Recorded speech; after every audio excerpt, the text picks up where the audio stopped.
Ashama Arkafune akkam jirtu kabajamtoota dhaggeeffattoota keenya. Oduu qabannee jirra kan isinii wajjin turu ana Bunnaa Waaqooti. Dursa hangafoota oduu. Paarlaamaan Awurooppaa dhimma Itoophiyaa irratti mari'ate. Waraana Maqaleetti deemaa jiruuf sodaa qabaachuu dhaabbileen idil addunyaa ibsan. Manni murtii Turkii warra fonqolcha mootummaa yaalan hidhaan adabe. Kunneen hangafoota oduu turanii amma oduu bal'inaan.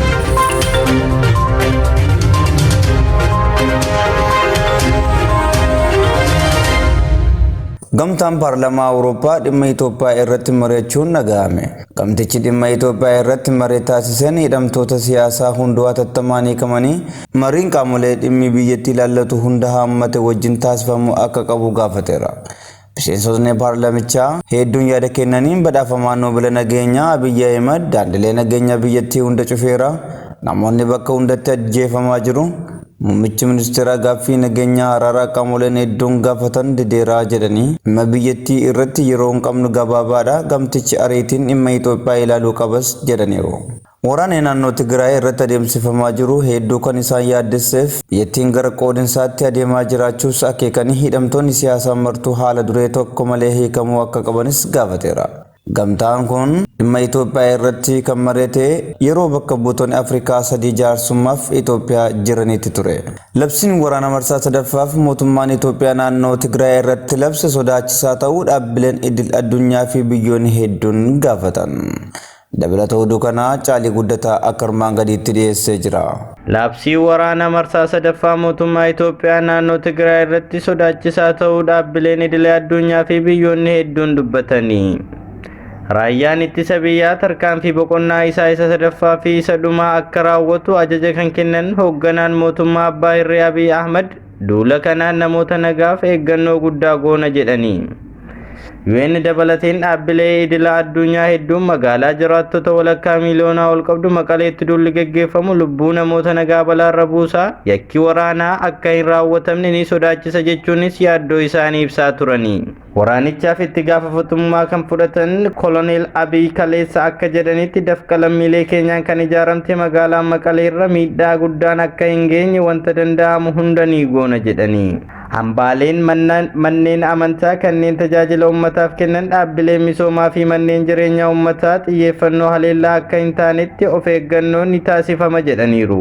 Abiy Ahmed itti dabalees yeroo kennamee ture keessatti milishoonnii fi miseensonni humna addaa naannichaa kumaan lakkaa'aman raayyaa ittisa biyyaaf harka kennaniiru. Haa ta'u duula ibsame kanaan walqabatee jiraattonni magaalaa Maqalee hidhannoo isaanii hiikkatanii xiyyeeffannoo haleellaa waraanaarraa fagaatanii of eeggannoo barbaachisu akka godhanillee waamicha godhanii turanii.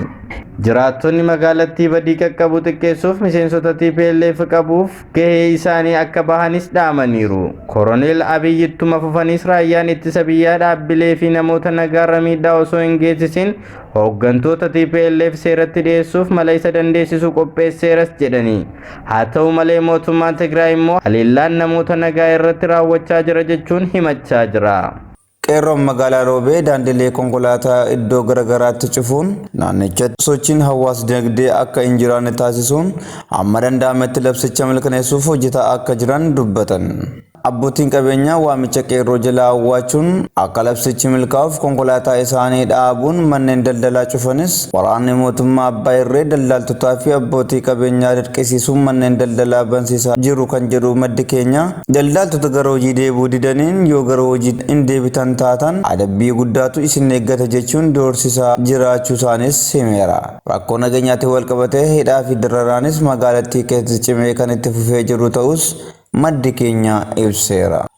Itti aanaa hoogganaa kaafaa godina Shawaa Bahaa kan ta'e namni obbo Jibril Amaan jedhamu humnoota waraanaa bilxiginnaatiin doorsifamaa jiraachuun dhaga'ame. Obbo Jibril ji'oota afur dura magaalaa Adaamaa keessaa qabamuun mana hidhaa godina Arsii keessatti himannaa dharaatiin dararaan irra ga'aa kan ture hoggaa ta'u kanumarraa ka'uun obbo Jibril Amaan yeroo lammaffaaf humnoota tikaatiin doorsifamaa jiraachuu fi sodaa nageenyaa keessa jiraachuu isaanii dhaga'ameera. Haaluma wal fakkaatuun itti gaafatamaan paartii KFO godina Jimmaa obbo Umar Xaayir guyyaa 3 dura Finfinnee irraa butamee gara magaalaa Jimmaa geeffamuun iddoo hin beekamne erga buufamee booda kaampii poolisii humna addaa magaalaa Jimmaa keessatti hidhamee argamuun beekameera. Obbo Umar maatii waliin akka wal hin argine kan dhorkamee jiru waggaa ta'u rakkina guddaa keessa jiraachuu maddeen magaalaa Jimmaa irraa arganne ni ibsu. Paartiin ergamtuu sirna nafxanyaa taate Bilxiginnaan Oromiyaa yeroo ammaa Oromiyaa keessatti miseensota ABO fi KFO'n xiyyeeffannaa keessa galchuun dararaa fi hidhaa jiraachuun ishees ni beekama. Godina Wallagga Bahaa magaalotaa fi aanolee garaagaraa keessatti labsii fincilaa fi xumura garbummaa akka guutuu Oromiyaatti qeerroo Oromootiin labsameen walqabatee akka qeerroo labsicha hojiirra hin oolchineef waraanni Bilxiginnaa heddumminaan garasitti bobbaafamuun qeerroo hedduu hidhaatti guuruun uummata nagaa dararaa jiraachuun himame. Aanota akka Boonayyaa Boshee, Waamaa Hagaaloo, Siibusree, Haroo Limmuu fi kanneen afaan biroo keessatti poolisoonni humna addaa Oromiyaa maqaa sakatta'insa WBO jechuun paatrooliidhaan ganda keessa deemuun dargaggoota rifeensa dhedheeraa qabanii gogaatti irraa haaduun shaneedhaaf nyaata geessisan sababa jechuun fuudhanii hidhaatti darbachaa jiraachuun dhaga'ame. Qeerroon godinichaa haala kana keessatti osoo abdii hin muranne wal gurmeessanii murna afaan qawweetiin biyya bulchaa jiru kanatti xumura gochuuf hojii boonsaa hojjechaa jiraachuun isaanis hubatameera. Dargaggoonni Amaaraa hidhatan namoota nagaa 68 ajjeesuun dhaga'ame. Dargaggoonni Amaaraa faannoo jedhanii of waaman guyyaa kaleessaa naannoo Koraaritti jedhamutti namoota nagaa sabaan Tigree ta'an 68 ajjeesuu maddeen keenya nuuf gabaasaniiru. Hidhattoonni kunneen haleellaa kan raawwatan erga mootummaan naannoo Amaaraa fi mootummaan federaalaa lola marsaa sadaffaa humnoota TPLF irratti labsaniin booda. Haaluma kanaan hidhattoonnii fi milishoonni Amaaraa lammiilee Tigraay gara Sudaanitti baqachaa jiran haleelaa jiraachuunis himameera. Hidhattoonni kun dargaggoonni Tigraay gara Sudaan deemanii wal gurmeessanii deebi'anii nu waraanuuf jiru jechuun haleelaa raawwachaa jiraachuun isaanii hubatameera. Waa'ee ajjeefamuu namoota nagaa kanaa mootummaan federaalaas ta'ee gama mootummaa naannoo Amaaraatiin wanti jedhame hanga yoonaa hin jiru.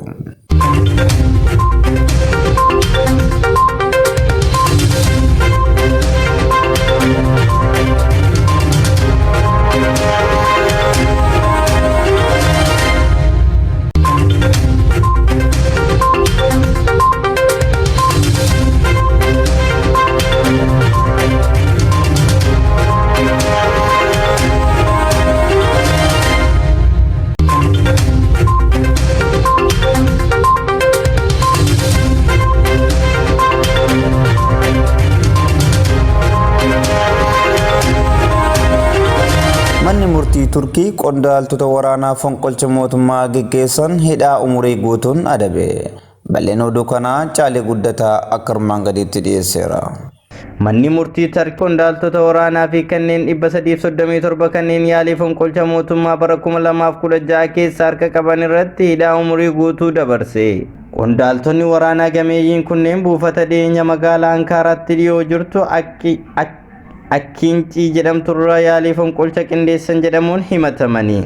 Pirezidaant Erdogan akka jedhanitti dureen amantii Islaamaa US jiraatan Fatuulaa Guleen yaalii fonqolcha hidhamuu namoota hedduu fi sababa ta'e kana qindeessaniiru. Fatuulaa Guleen garuu yaalii fonqolcha bara 2016 raawwate kana namoonni 251 ta'an irratti du'anii 2000 kan caalan ammoo madaa'an keessaa harka hin qabu jechuun waakkatanii. Wayita yaaliin fonqolcha raawwate sana Pirezidaant Erdogan boqonnaaf ba'anii riizortii tokko keessa turanii. Hoggaa taateen sun mudate lammiileen biyyattii kumaan lakkaa'aman hiriira ba'uun kanneen yaalii fonqolchaa geggeessan akka aangoo hin qabanne mormaa turaniiru. Himati kun bara 2017 kan eegale yoo ta'u qondaaltonni kunneen hedduun isaanii pirezidaantii ajjeesuun aangoowwan mootummaa ijoo ta'an qabachuuf yaaluudhaan himatamanii. Qondaaltonni Erdogan fonqolchuuf shira xaxan jalqaba buufata humna qilleensaa Kincii jedhamutti xiyyaara waraanaa to'atan. Isa booda dursaa waraanaa fi qondaaltota waraanaa biroo ukkaamsanii fudhatanii. Ajajaa humna qilleensaa duraanii biyyattii Akin Uzturk bara darbe hidhaa umurii guutuun irratti murtaa'e. Paayilotonni 25 xiyyaarota waraanaa F-60 jedhamaniin iddoowwan ijoo ta'an boombiidhaan barbadeessan. Paarlaamaa fi gamoon humna nageenya biyyattii kanneen haleelaman jedhaman keessatti. Haleellaa boombii sanaan jiraattonni magaalaa Ankaaraa 68 yoo du'an 200 kan caalan ammoo madaa'aniiru. Kanneen hidhaa itti murtaa'e keessaa qondaaltonni olaanoon waraanaa 10 fi namoonni siviiliin 4 hidhaa cimaa umurii guutuun adabamaniiru. Haalli qabiinsa adabamtoota kunneenis kan hidhamtoota kaanirraa adda jedhameera. Dureen amantii Islaamaa yoos jiran Fatulaa Gullee dabalatee namoonni 6 ammoo bakka qaamaan hin argamnetti himatamaniiru. Yaalii fonqolchaa mootummaa Tarkii booda hojjettoonni mootummaa 100 caalan ari'amaniiru. Dhaabbatni biyyoota gamtoomanii humni waraanaa Itoophiyaa magaalaa guddoo naannoo Tigraay irratti haleellaa raawwachuuf yeroo dhumaa kennamee ture xumuramuun dura yakki waraanaa raawwachuu mala jechuun yaaddoo isaa ibse. Dhaabbata biyyoota gamtoomaniitti koomishineera mirga namoomaa kan ta'e Miisheel Bachaalet gabaasaalee meeshaa gurguddoon akka taankii fi kanneen biroo Maqalee marsaniiru jedhu rifachiisaadha jedhanii qaamoleen lameenuu ajaja ifaa fi nama hin dogoggorsine humnoota isaaniif dabarsuun namoota nagaa akka eegan amaniiru. Maqaleetti lola godhamuu laalchisee haasaan lola akkaan jabaa ta'e gara lamaanurraa dhaga'amu jiru waan namaaf nama kakaasa. Namoota saaxilamoo ta'anii fi sodaa keessa jiran balaa hamaa keessa galchas jedhanii haasaan akkasii sarbama seera namoomaa idil addunyaa daran ammeessa jedheen sodaadha jedhan Koomishinar Miisheel.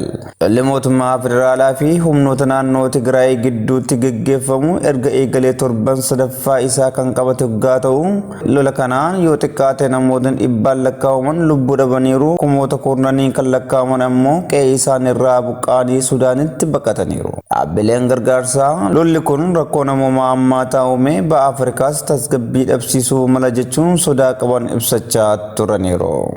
Ayyan kabajamtoota dhaggeeffattoota keenya. Qophiin keenya kan guyyaarraa kan hangasii ture waan nu dhaggeeffattaniif galatoomaa jecha qophiilee keenya OT afran biroo wajjin turtii gaarii.